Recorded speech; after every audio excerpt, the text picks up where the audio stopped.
voilà, ce soir, nous allons commencer avec l'Antiquité, avec l'Égypte ancienne, avec les découvertes et justement les missions de fouilles et leurs révélations tellement enrichissantes.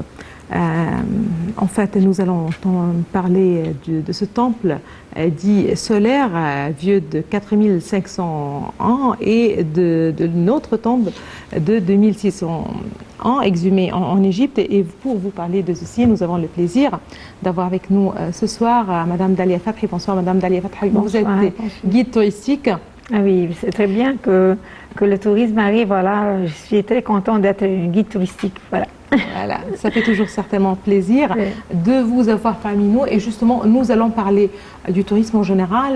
Nous allons parler de cette crise russo-ukrainienne sur le tourisme venant de la Russie, de l'Ukraine, de toute cette région en fait, connue aussi pour sa passion pour les stations balnéaires de la mer Rouge, surtout pour les stations balnéaires de la mer Rouge. Est-ce que ça a été affecté ou non?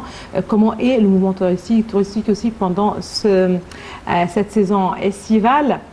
Mais pour commencer, c'est surtout en fait avec l'Égypte ancienne, parce que c'est intéressant toujours de parler de découvertes. Et justement, pour rappel, une semaine seulement après l'annonce de la découverte d'une nouvelle tombe d'un commandant de mercenaires mort il y a 2600 années, il y a un autre témoignage du passé qui est venu en fait de refaire surface en Égypte, à Abu Ghurab, près de la nécropole d'Abou Sir, située justement au sud-ouest du Caire, donc pas loin des pyramides de Gizeh. Justement, pour se situer un petit peu, une mission archéologique a exhumé les ruines de ce qui pourrait être un temple vieux de près de 5000 ans, un peu moins.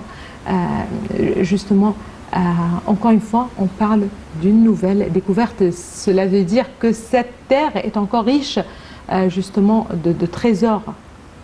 Est-ce que c'est correct? Je sais très bien que vous lisez bien l'histoire et vous êtes très connu dans ce domaine du tourisme, parce que parmi les reportages avec vous, j'ai constaté que vous aimez l'histoire. Certainement, le site d'Abou Sir, parmi les sites vierges. Si on parle de Saqqara, on parle des pyramides, c'est pas assez loin d'Abou Sir. Saqqara, c'était des cimetières juste collés à Abou Sir.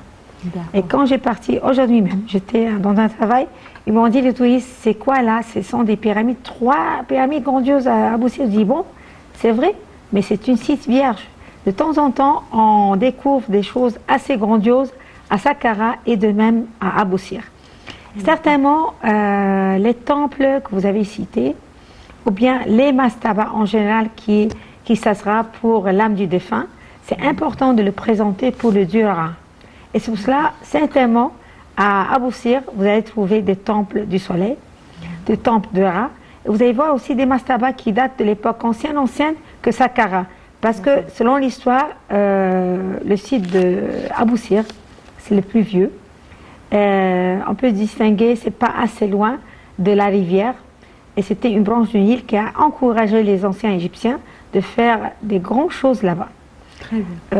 Justement, moi, j'étais très fâchée que le touriste aujourd'hui me demande de faire, par exemple, Abou Sir, et je lui dise, c'est justement, il y a des fouilles là-bas, jusqu'à aujourd'hui, et on ne peut pas l'ouvrir pour les touristes pour garder la sécurité et garder aussi les choses les plus jolies pour refaire certainement dans des musées là-bas. Mais normalement, lorsque justement, suite à des découvertes, les fouilles, les travaux de fouilles sont encore peut-être qu'on continue. Et donc, c'est pas évident d'aller visiter un site alors qu'on est toujours dans des bonnes conditions à Saqqara. En cours de travailler. Mais écoutez, même quand on voit simplement le trajet vers Abou Sir, on est à Saqqara, juste collé. Alors, il y a une vue panoramique sur le site de Abou Sir. Vous savez ça ou non? De Saqqara, on a presque 3 pyramides de Dahchour, et aussi les 3 pyramides d'Abou Sir, c'est collé de la grande pyramide là-bas.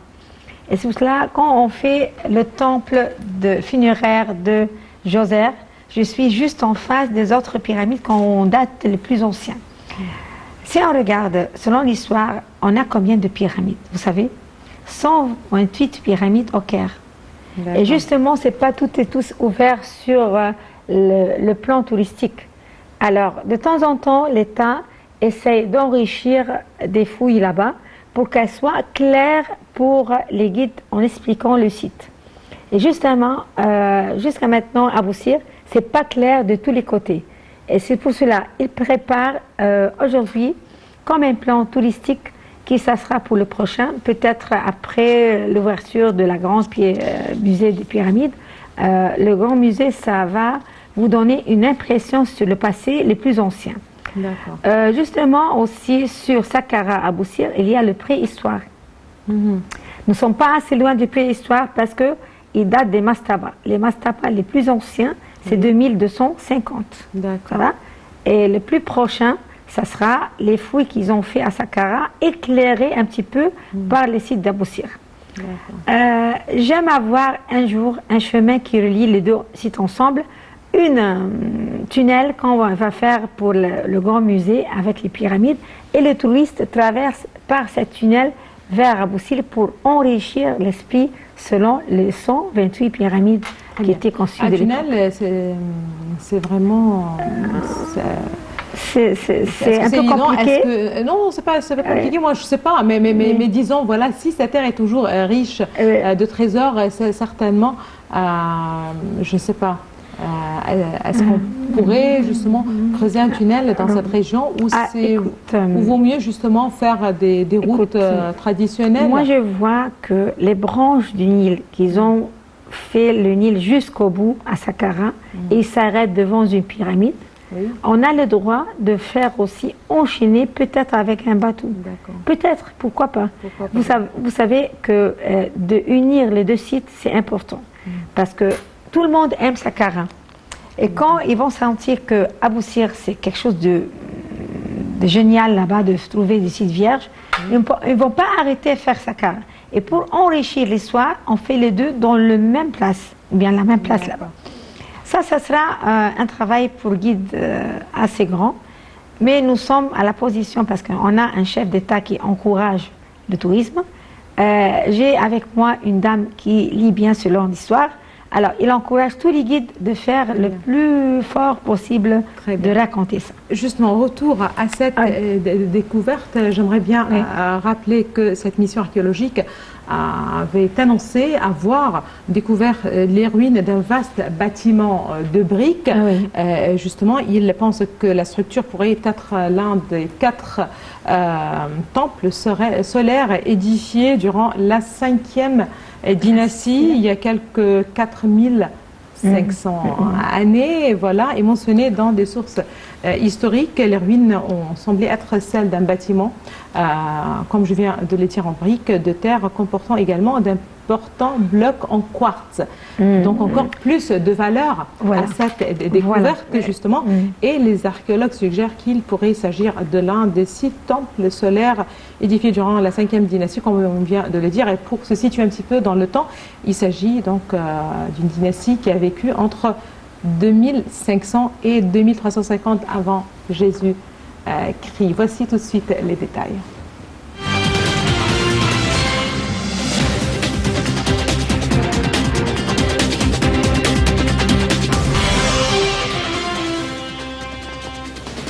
Dalia Fathi, en parlant justement, vous avez justement fait quelques remarques sur le quartz en tant que pierre un petit peu spéciale et symbolique, tout ce qui concerne justement ce monde de l'Égypte ancienne. Bon, vous savez, tous les obélisques qu'on raconte de l'histoire qui étaient allés en France possèdent un pourcentage de quartz, ça va? D'accord. Alors, qui rend l'obélisque qui ne tombe pas, parce que l'obélisque a 3 parties, par exemple. Alors, la stabilité de la pierre gagne avec le quartz de l'énergie. Alors, si on fait une pierre tout entière en quartz, et on a trouvé ça à Saqqara ou même à Aboussir, c'est-à-dire on peut faire produire de l'énergie électrique. C'est-à-dire, si vous faites une obélisque tout entier en quartz, vous avez un pôle positif en haut et un pôle négatif. Si on rejoint avec un fil, elle peut éclairer une lampe. Et c'est pour cela, le quartz, c'est très important de gagner stable, la stabilité de la pierre. Est-ce que c'est la même pierre qu'on connaît un petit peu rosâtre, transparent? Oui, c'est transparent. Alors, si vous cassez, normalement dans les souks, il y a plein de statues en granit. Parce que tu ne trouves pas facilement le quartz, c'est pour ça que c'est rare. D'accord. Parce que c'est un cristal assez transparent qui peut faire les yeux pour les statues, qui peut stabiliser les statues en faisant les socles. Ça peut faire tout entier en quartz comme les cercueils qui étaient découverts parfois. Alors ça, c'est important de dire qu'on a des sites monumentaux qui possèdent cette pierre assez importante de raconter, de produire de l'énergie. Et ça ne bouge pas. Et ça, c'est dur. Et ça, c'est unique. Très bien. Il y a quelques semaines aussi, on parlait d'une autre découverte en fait. Une autre mission archéologique justement a mis au jour la tombe de Waïbre Meri Net. Donc cette fois-ci, on parle d'un commandant des mercenaires venus des îles de la mer Égée et d'Asie mineure ayant œuvré au début de la 5e dynastie, toujours de la 5e dynastie avant Jésus-Christ. Cette tombe de dignitaire se trouvait dans la plus grande cache d'un moment découverte en Égypte. Voilà, ça aussi c'est intéressant et qui pourrait encore peut-être jeter un peu plus de lumière sur cette technique où on connaît déjà tout à Dali. Ceux qui travaillent avec l'État égyptien ancien sont beaucoup. Si on citait Saqqara selon la grande pyramide par exemple de Joseph, on doit citer les cités des nobles. Si on cite Abou Sir, vous parlez d'une tombe assez grandiose qu'ils ont découverte. Ouais, c'est toujours près d'Abou Sir, oui. Exactement. Alors, elle raconte la vie quotidienne. Le contact du roi, ou bien du pharaon, ou bien du chef d'État avec les anciens égyptiens.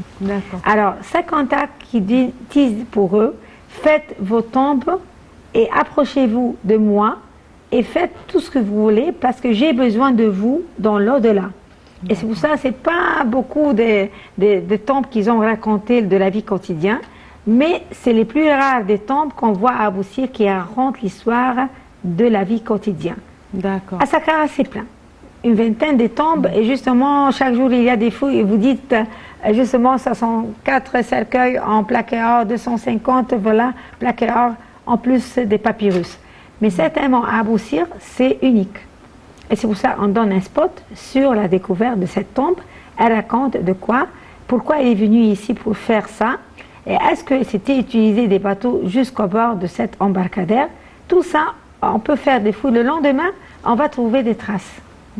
C'est certainement ça. Qui sont les touristes qui s'intéressent le plus à l'Égypte ancienne? Alors, on connaît que les Français, par exemple, ont une passion très particulière pour l'égyptologie. Bon. Est-ce que c'est correct? Est-ce que c'est pareil, par exemple, pour les touristes venant de l'Est de l'Europe, par exemple? À mon avis, aussi pour leur passion pour les stations balnéaires et la mer Rouge. Alors, à mon avis, il y a 5 genres de tourisme. D'accord. On a un touriste qui aime les monuments. D'accord. Ça, c'est connu sur la France, l'Allemagne et tous ces pays qui lient bien selon l'histoire. Deuxième touriste qui préfère les Japonais aussi, n'est-ce pas? Les Japonais, mais c'est rare de trouver aujourd'hui parce qu'ils sont un peu chargés de leurs découvertes et des choses qu'ils font pour être les meilleurs. Mais certainement, c'est parmi les peuples savants de l'histoire. Aussi, un monde pas mal des Arabes qui aiment l'histoire, comme en Irak. Parce qu'on complète l'histoire avec l'écriture sur le papyrus. Mais laissez de côté ce genre de tourisme parce qu'on a la pyramide qui raconte pour tout le monde une histoire. Deuxième genre de tourisme, ou bien des touristes qui arrivent en Égypte qui aiment les sites balnéaires. Ils aiment la plage, ils aiment la mer, ils aiment nager, il fait chaud chez nous. Alors, on ne peut pas imposer pour un touriste qui vient de la Russie de venir ici faire une autre température, ce n'est pas convenable à lui. Alors, il trouve que les sites de la mer, c'est mieux de se promener ou bien s'amuser là-bas. C'est un autre type de tourisme. Troisième type, les gens qui aiment faire un voyage pèlerinage. Elle entend parler qu'il y a des sites monumentaux qui datent de la Vierge et Jésus. Un voyage comme ça, pas mal des cryptes qu'ils vont faire ici. Et un voyage pour eux, c'est un plaisir après de faire Jérusalem. Après ça, il y a un tourisme, mais un touriste qui aime faire tout. D'accord. Ça, c'est le français. Moi, je suis distinguée que personne fait tout que les Français. Parfait. Et justement, ou bien les pays francophones en général, qui parlent français. Aujourd'hui, pour relancer l'activité touristique fortement affectée par la guerre entre la Russie et l'Ukraine, le ministère du Tourisme et des Antiquités a adopté un plan basé sur la recherche. Sur la recherche de marchés alternatifs, certainement, une promotion active et des facilités pour l'octroi surtout de visas. Nous allons justement revenir pour parler de ces facilités juste après ce commentaire.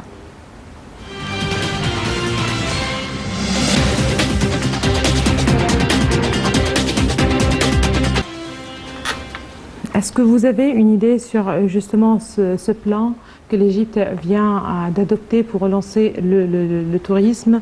Quel regard vous portez sur cette idée de trouver des marchés alternatifs, et si on connaît que voilà, le marché russe et ukrainien était parmi les marchés les plus importants. Voilà, c'est ça. Alors, j'ai aimé une phrase que dans le reportage, voilà, que le tourisme a donné des couleurs aujourd'hui. Des couleurs, c'est-à-dire, il y a une couleur qui montre que le tourisme, elle est tellement bien, c'est couleur, disons, rouge. Voilà. Disons un peu une couleur gris sur les peuples qui ont des problèmes dans leur pays.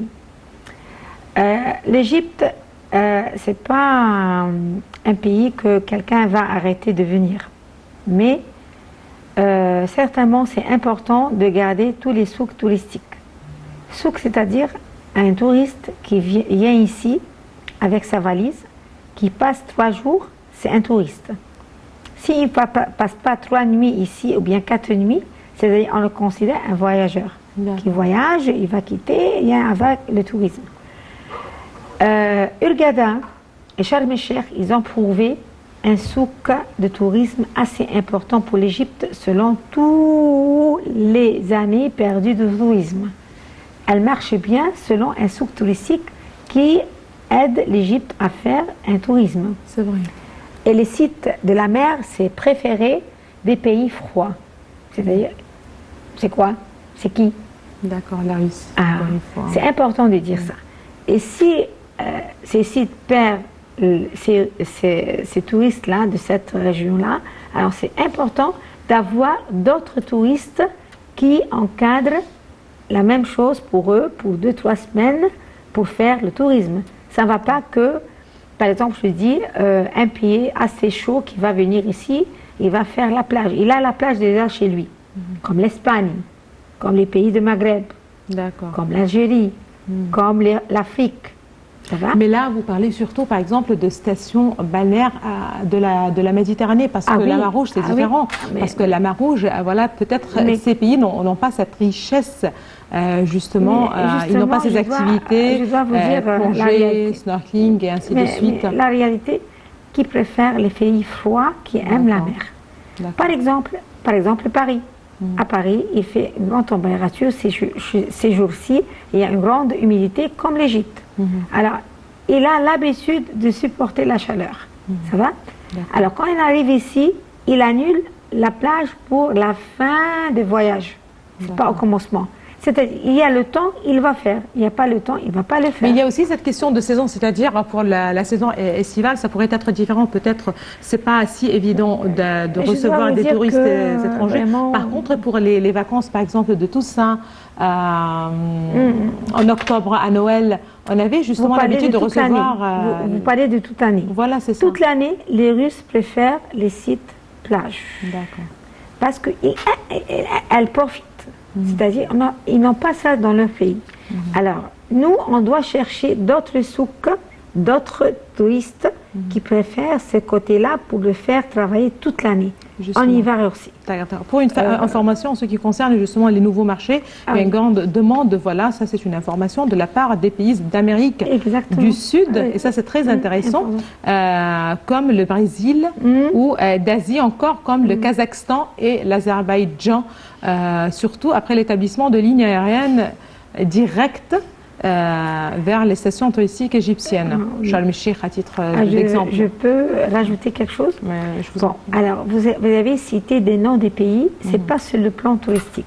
D'accord. C'est pour cela qu'on parle de marchés qu'on connaît pas. Alors, eux, ils vont pas faire la pyramide. Ils ne savent pas quelque chose beaucoup de la pyramide.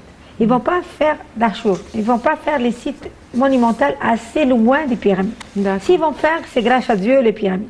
Après ça, ils vont chercher d'autres... Mais quand on parle du tourisme en général, il y a les stations balnéaires. Apparemment, il y a un intérêt particulier pour les stations balnéaires. Oui, ça c'est pour les touristes que vous citez. Alors, ça n'intéresse pas pour l'histoire. Alors, peut-être le prochain, on ne sait pas. Les couleurs de tourisme deviennent rouges maintenant, c'est-à-dire c'est bien qu'il y a aussi assez de reportages qui éclaircissent un petit peu selon le tourisme chez nous. Parce qu'il y a des peuples qui disent, bon, l'histoire, on n'aime pas l'histoire. On ne vient pas. Mais s'ils savaient qu'il y a beaucoup de choses, ils vont venir. C'est bien que l'Égypte a toute cette palette. Ah oui, la palette. Et des couleurs. Voilà, des couleurs encore une fois. Vous l'avez justement précisé, le tourisme des stations balnéaires, le tourisme culturel, mais aussi thérapeutique, religieux, ça certainement. Mais voilà. Vous savez, il y a un tourisme, c'est caché un petit peu. Oui. C'est quoi? C'est l'accueil. Il n'y a pas un pays accueillant de ce niveau-là que l'Égypte.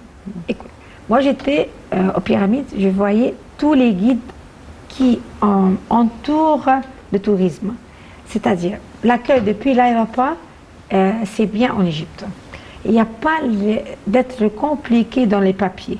Il n'y a pas un taxi aujourd'hui qui ne veut pas le tourisme qui s'assoit en couleur rouge, rose. Ça va?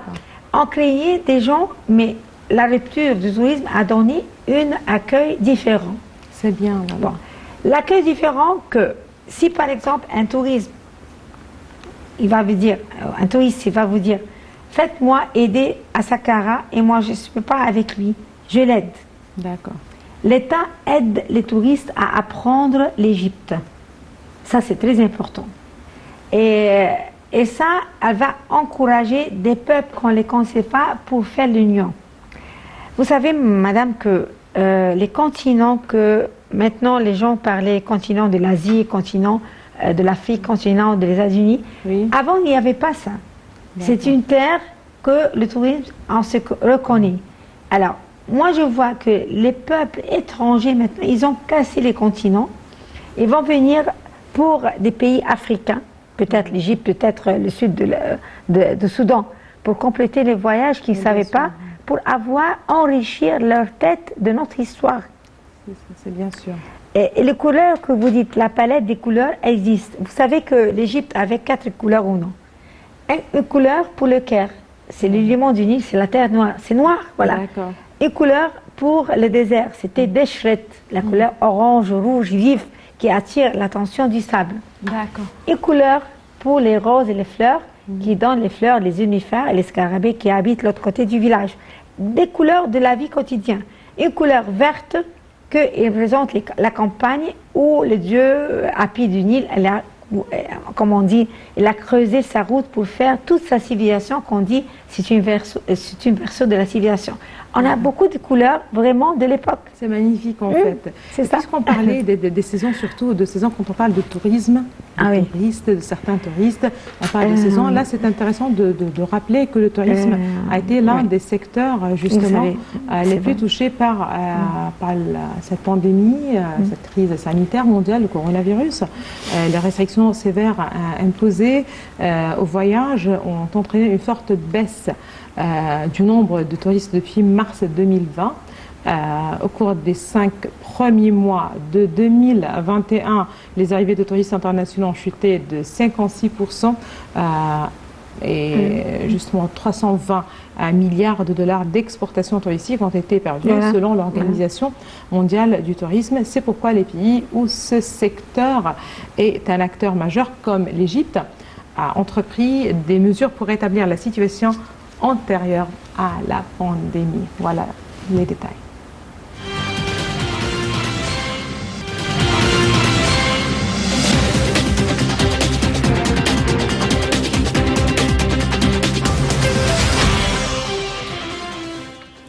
Voilà, et donc pour terminer, et comme on vient de le suivre dans ce commentaire, il y a l'itinéraire de la Sainte Famille, certainement, et les grands événements. Merci beaucoup à vous, Dalia Fathi, vous êtes guide touristique. Merci beaucoup d'avoir été parmi nous ce soir. Merci. Madame, monsieur, merci à vous aussi de nous avoir suivis. Excellente fin de soirée à toutes et à tous et à la prochaine.